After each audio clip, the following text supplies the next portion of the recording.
All right, everyone. Joining us now is one of our favorites, Tom Arnold, one of my wife's favorites as well, saying he made the film True Lies what it was. He's also been teaming up with Schwarzenegger on a couple of episodes of FUBAR, but more importantly, he's one of the heroes that helped us with the Children's Hospital with Combat Radio's Christmas Carol for a Cure. So we love him. But the conversation recently has been about the passing of a mutual friend, Peter Jason, who we both loved. And Tom, looking very, very well put together this morning, has got a few words for us. You look good, buddy. You look good. I gotta do something about this because my grandma had this. The only thing I do about it is gain a bunch of weight. Because once you gain the weight, it blows it out. It makes you scared. It blows out. But I lost a bunch of weight. But yeah, it's good to be with you. It's good to talk about Peter, um, our mutual friend, great guy, the guy that got me into hanging out with you and all the night. What was it, Nightmare on Christmas? No, it was Christmas Carol. Uh, It might have but been a bit of a nightmare for you, but you played it off well. it was great. And I only have one kid home from school today. I had to bring both kids last time, and I think a friend of theirs or something. Um, but no, it's great. Peter Jason. Now, I went back over IMDb Pro to remember. I was trying to think what show did we meet on, and or Yeah. was it 12 step programs? Because I meet a lot of people that way, and Peter and I had that in common. It seems like it was Body Bags, which was a John Carpenter series, sort of a short Right. series that John Carpenter acted with me, at least, in my episode. Toby Hooper was the director. And it seems like chronologically that's where we met. But then you can see I had him on Roseanne, I had him on Jackie Thomas, I had him on a bunch of stuff. So once I started working with him, I'm like, I really like this guy. He is great. And so, he's a guy that always stayed in touch with. You know how men are. You don't have to talk every Right. month or sometimes, every 6 months, pretty good thing. But I knew that if he was involved with the what was it, Nightmare Before Christmas? No, Christmas. Christmas Carol for a Cure. Combat Radio's Christmas Carol. It's funny. I that it was a solid thing. It was have me kids, and so he's and it certainly was a great thing. It's funny because I got down there with my kids, and there were people they recognized that I didn't recognize younger. They're like, "Do Yeah. you know who the girl is?" I'm like, No, I have." That they were acting in it. There, I always tell them all the old people, my age. I'm like, "You know who that is? You know what he Hmm. did?" So it was great fun. Uh, uh, I'm I am it's terribly sad about Peter. I mean, he was 80 years old. So, Yeah. uh, but it's still, the last time I talked to him, he had it going on, man. He had it going. I know he You was. know, he swore by you. I remember you will love Tom. He was like your campaign manager. And he Yeah, was absolutely right about it. He had such a good sense of, character yeah, in terms of like what people's makeup was. And I yeah, remember him going to bat for us and you being every bit the hero he said you were, but he loved you and be like, "You'll love him. You'll love him." Like you were running for office. And I just remember I was thinking the same thing racing home to do this with you. Like, I wonder where it was because he was connected to so many people in so many different ways that you guys met. And I know he was also a life support for a lot of people going through a 12-step program as well. A lot of people depended on him and even stayed with him yeah, yeah. when they were struggling. That's extremely solid point for me. Something that I consider really important that he did Yeah. all the work. When you're talking about him building me up, you'll like it. It's like when you people think this person's horrible. Let me build him up. Like, and I'm sure people will do it next year. Like P Diddy, great guy. You're gonna you, but trust me, he's the best. So he'll be great at the Christmas Carol. And so it always makes me laugh that people. But he is a good guy. I'm sure there are people that think, "Oh shit, Tom Arnold. Oh my God, what's that going to be like?" But um, I haven't met those people yet, though. I will say that Peter's impression of you was sort of the resounding take from most people who'd work with you. That that you and I can say that too. yeah, Surprisingly good to work with in a and situation like that. feeling down about whatever, I'll just kind of think, who are my friends? Hmm. What do people think of them? My friends are freaking amazing. Like, Yeah. there must be something good about me, because this list of people that I have as friends, it's pretty incredible. So I know they're good people. I know people like them. So I kind of vampire off of that stuff, I we all get down once in a while. But I Yeah. go, wait a minute, why would I have such amazing friends if I was, so Peter Jason, definitely one of those people.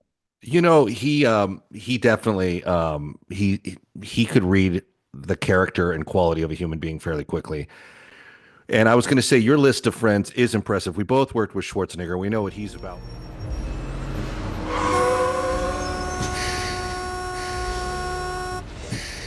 Hey, hold it! Fucker! What's going on, man? Sick or something? Looks like you got gut kicked. It's hell. It's hell. It's Helen. Helen. Has something to do with Helen, I'm guessing. Helen. Helen. Helen?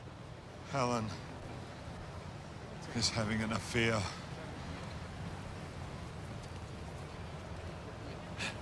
Welcome to the club, man. Nobody thinks it can happen to them the first time, buddy. Same exact thing happened to me with wife number 2. Remember? I had no idea nothing's going on, right? I come home one day and the house is completely empty. And I mean completely empty. She even took the ice cube trays out of the freezer. What kind of a sick bitch takes the ice cube trays out of the freezer? So Helen. Hey, Harry. Hey, listen, Helen still loves you. She just wants to bang this guy for a while, It's nothing serious. You'll get used to it soon. Oh, stop cheering me up! What'd you expect, Harry? Helen's a flesh and blood woman, and you're never there. It's just a matter of time.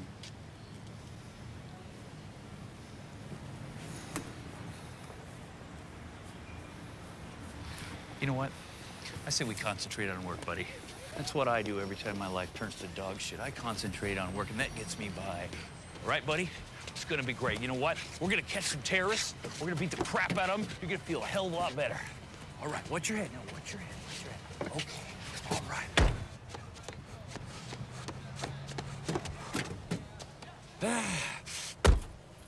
Women.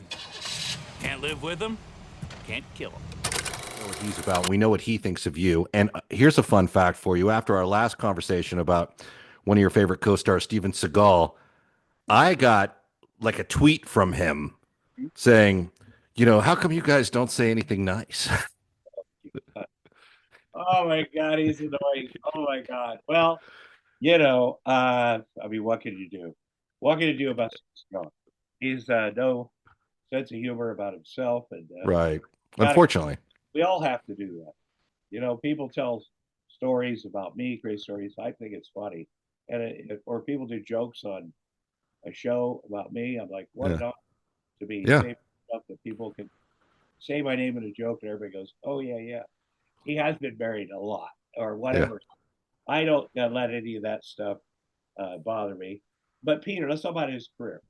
So I went Yeah. back, I went at rabbit hole IMDb Pro, and he goes back to, he's way older than me. Let me just say, Yeah. Yeah. oh, I'm 66, and it's funny because 65 is a big. Last year was 65. I got Social Security. I got it. They were like, you should wait and get it at 66 in 10 months. I'm like, I don't know where I'll be at 66 in 10 months. I need the money now. So, when you're below 65 and you die, people are like, oh my God, so soon. Oh, but when you're 65 and you die, people are like, oh, fuck him. He had a good run. He had a full life. He did it all. I'm not going to worry about that guy. I'm not going to feel bad. But that day, Peter being 80, there's some 90-year-old people that are killing it. Jane Fonda's daughter, I took my little daughter to the pediatrician. She was there seeing a doctor in the building, and she's like, I go, why are you in town? She lives in Vermont. Very nice, very cool. And she said, Mom, my 87-year-old mother has had me come out to have some intense therapy with her so that she can learn to be a better mother. And I'm like, that is, yeah, there's a lot of things I love about Jane Fonda, but that right there, because you never, a lot of times I'll think, I'm a single dad. I'll think, I got it all. I know everything. And the reason I'm a great dad is because I know I don't know everything, and there's more to learn. And kids change, but that was a good moment. And go okay, because a lot of times you go somewhere and they'll say, "Hey, did you hear the project this person doing or this?" And I like the personal stuff. Yeah. Inspire me to be better. Anything I can learn from. So yeah, Well, there's. But he worked with. Let's talk Peter Jason. He worked with John Wayne, I think. right. John Wayne or something. Yeah. Or killed him. I mean, that's a good anchor to have your career in right there. Right. And Orson Welles. Yeah, and Orson Welles, and he played Orson Welles too, right? I think he did. Yeah. He did a lot of stuff. He did. You forget. I forget the stuff I've done. After I looked up Peter, I thought, well, I'll look up myself, and I'm like, I do not remember. There's 493 titles they call it, different TV, I guess, a movie.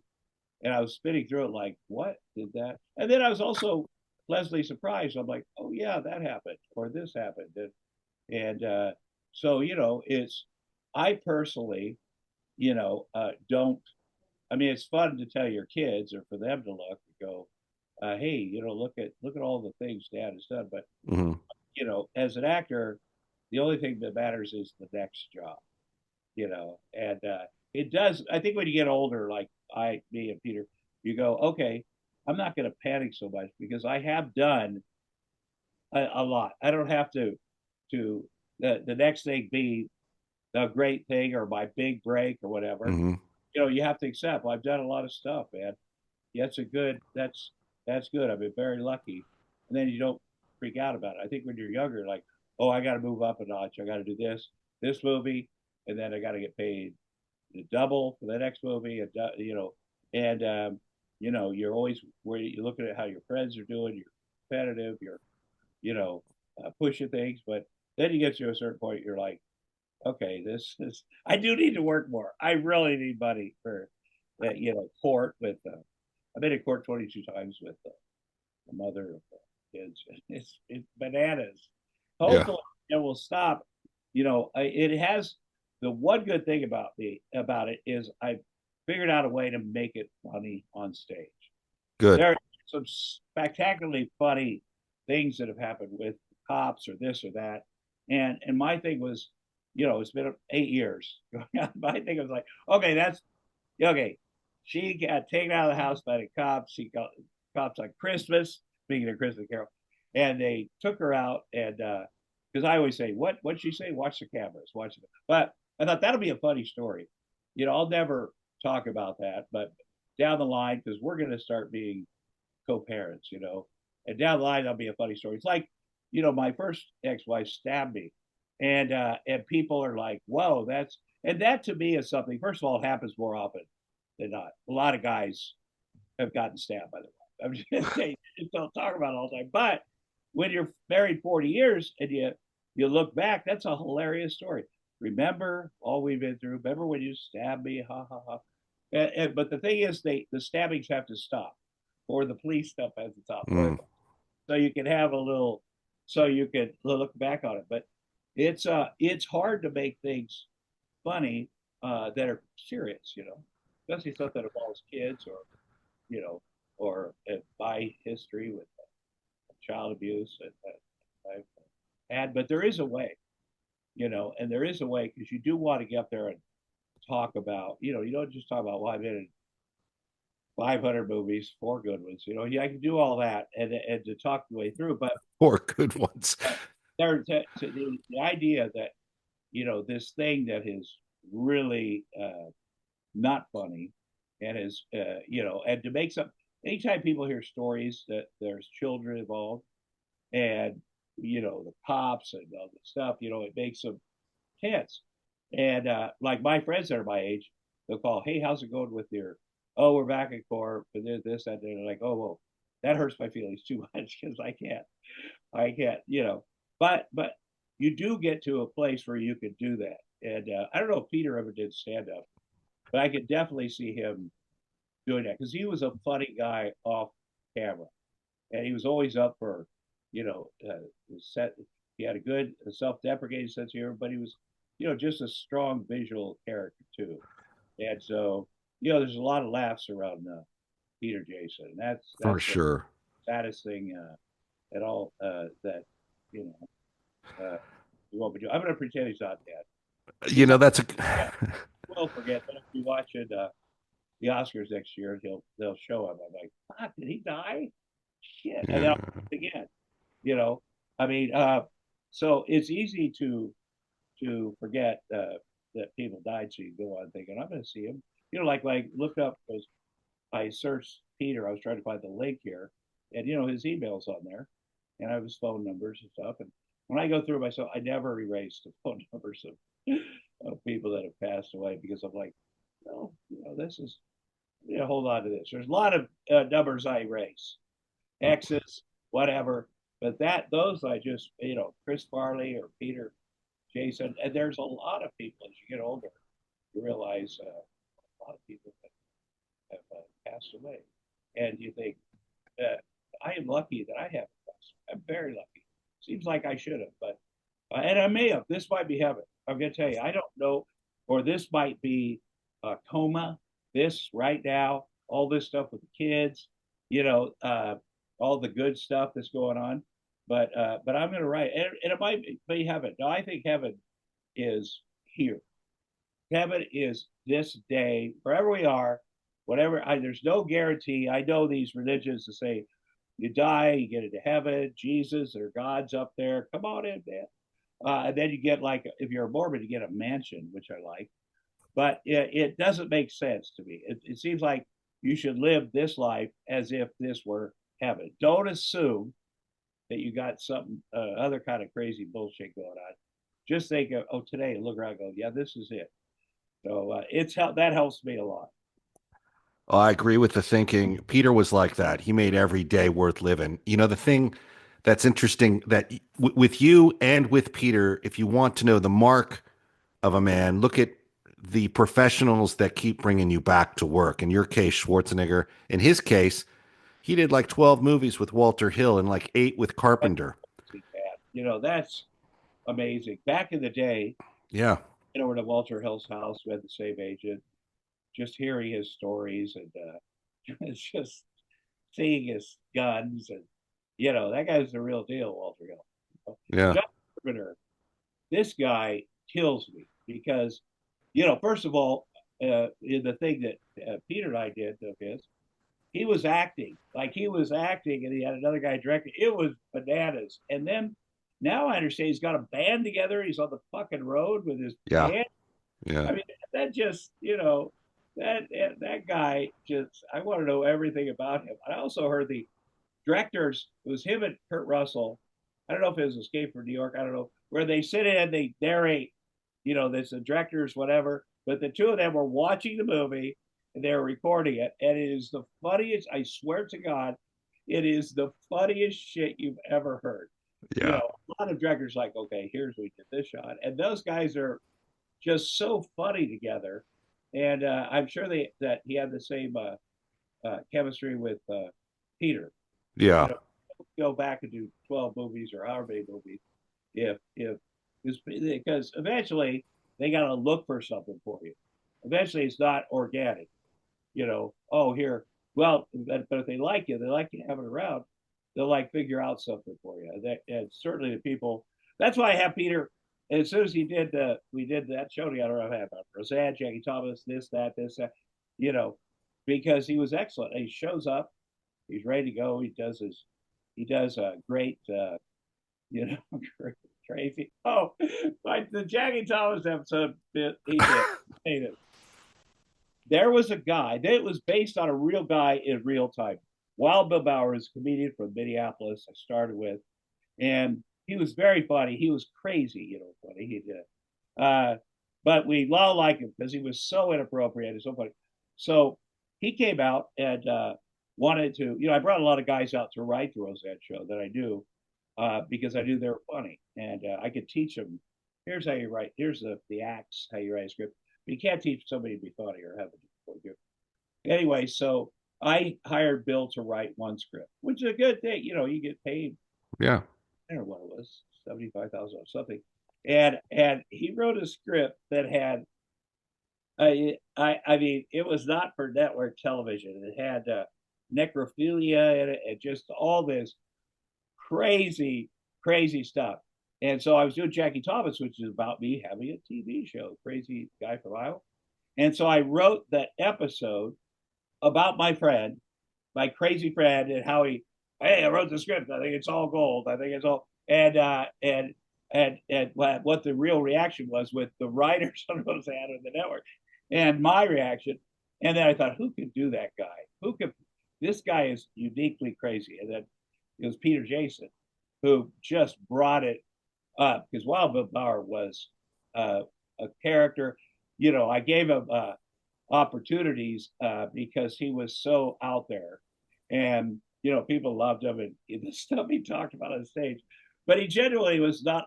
It was not a character for Wild Bill Bauer. But you know, our friend came in and just killed it. It's one of the funniest. You know, I think there's only 13 episodes of Jackie Thomas, but it's got to be my favorite because he did it. And I may have had the real Bill Bauer come over and just talk to him for a little bit, you know, and it was great. And that meant a lot to me that he did that. We have a lot of admiration for Jackie Thomas. We talked about it all the time at the studio too, especially that scenario where it was like the party where you get people to wear sombreros, so the nachos, chips, and the anyway, it was it's very. I mean, and, you know, Chris Farley played my brother on there. Kind of the same thing. I met Chris Farley at Saturday Night Live. He did an impression of me, and I like him. He also had some chemical dependency issues, and Lauren Michaels asked me to, hey, take him under your wing. It was easy. It was great. He was great. So, but I also knew when he wasn't, I should have him out here as much as possible to do Roseanne or Jackie Thomas or my HBO specials, whatever, because I like hanging around him, but I also think, you know, there's a great group of people that I hang out with that are sober, great sober, and you know, it's I don't know what they have that in New York, but I'm not sure he was latching on to it. So, you know, I'd use the show to, and he was always so great. It's like Peter, you know. yeah. So that's it. Got Peter. That's it for my Peter Jason stuff. You know, I think it's funny because I was talking to Robert Carradine, who also did Body Bags. Yes, I like Robert. We did. Yeah, very like, and he said, you know, we were talking about we all have tons of Peter Jason stories, but for whatever reason, when he and I were together, we couldn't recount them. And what we remembered most about him is how you could just sit around his garden. He'd make you a sandwich, and you would just talk about nothing. Mm-hmm. Like just being around the guy was therapeutic. And Well, there isn't. I know you said something to me when we first talked. Well, I wasn't as close to it as you were. You said without me, but I feel like you were closer because you know that's the kind of conversation you have with somebody that you know you don't have to put on a show for, and he's Right. just doing it. I could tell you loved it. But I could tell from the story about your daughter how when Yeah. you went to that restaurant that you guys go through, and she didn't know he died. You didn't want to tell her in front of her friend. And isn't that Peter's booth? Why isn't Peter here? Whatever. And then eventually you broke down, which is the right thing to do. But you know, you did right by Peter. You did. Oh, well, thank you for that. I mean, the thing I will always remember is he swore by you about A Christmas Carol. We asked you to do it months before, you agreed. And on the day, we hadn't talked much, but you showed up and you killed it. And on the red carpet, you're talking about how you're a Jew who loves Christmas and you have 50 Christmas trees in your front yard. Your kid loves it. And it was just such an endearing moment. And Yeah. it was probably the last time we were all in a room for a performance with Peter, I think, was that show. Yeah. You know, because he Trust Peter so much. He called me once before, and what I heard him say was, "We're going to read A Christmas Carol." I thought he said it's Simi Valley somewhere, and it's a little theater, and the kids could go. And so as it got closer, I still had no idea what was going on. And then he said, "So it's over this at the theater, real theater, and wherever it is." Yeah. A real theater. I'm like, okay, what? And I really kind of, as I walked in there, I saw people I know, and we were dressing up with whatever and reading, which is good. And boy, I thought this is a good community of people. There's a lot of people here supporting this. Mhm. And this is I did figure out the radio aspect, the combat radio. I think I did combat radio. I think I did an interview, probably with you. But You I was, did. You did. is this something that they for the troops over exclusively in Afghanistan? I'd say but I was still definitely into it. I will say that you're in the lobby area where the fans and there was a few fans there that were, a little out there, and you had to walk out there to get your food. And somebody from the show, I can't remember, walked with me because I was like, oh, not that I asked for it, but I'm like, I don't think I'm going to be able to get to the food because there are people want to talk to you, So we got to figure that out. So, but it went great. I wish you luck with all. I highly recommend doing that with you guys. And thank you for calling me and talking about Peter. Yeah. But tales from you that I didn't. I knew he was sick, but he didn't seem sick. I'm sure. No. Day to day he does, and we all. That happens to all of us. There's nobody escapes this alive. So I'm grateful that you did that. I'm grateful to be here. And, thank you, but I'll see you down the line.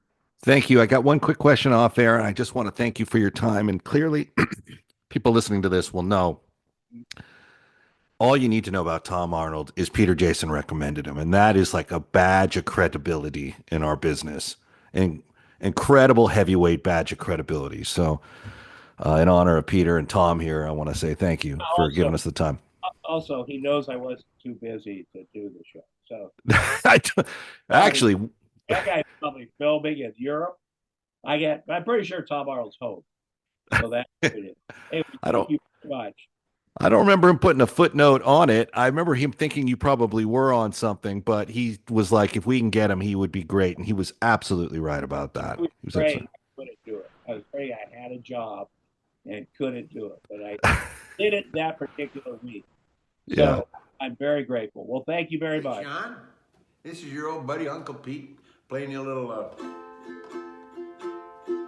tune to tell you how much I love you. I know you're going through some stuff right now. Well, don't worry about it. We got you covered. Love you. Bye. Hi there, everybody. Voice actor Roger Craig Smith here to talk to you about NMOSD. It can paralyze you, it can blind you, it can even kill you in a matter of minutes, but we are very close to a cure. And with that cure could come a cure for cancer. So please go to the Guthrie Jackson Foundation and donate today. Appreciate it.